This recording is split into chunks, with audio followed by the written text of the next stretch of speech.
പമ്പ നദിയിൽ 3 പേർ ഒഴുക്കിൽപ്പെട്ടു. റാന്നി പുതുശ്ശേരിമല സ്വദേശി അനിലും മകളും സഹോദരന്റെ മകനുമാണ് ഒഴുക്കിൽപ്പെട്ടത്. ഒരു കുട്ടിയുടെ മൃതദേഹം കണ്ടെത്തി. ഫയർഫോഴ്സും പോലീസും നാട്ടുകാരും തെരച്ചിൽ നടത്തുകയാണ്. ഫയർഫോഴ്സ് എത്തി തെരച്ചിൽ തുടരുന്നു. സുജു ടി ബാബു ചേരുകയാണ്. സുജു, വിവരങ്ങൾ.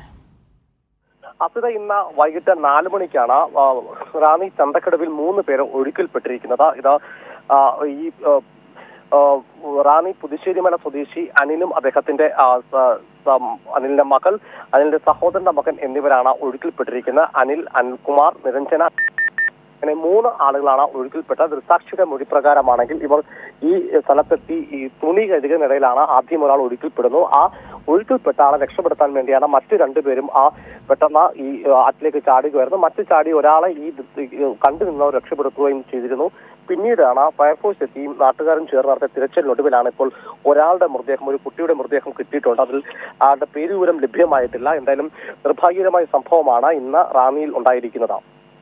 വിവരങ്ങൾ നൽകുകയായിരുന്നു സുജു ടി ബാബു.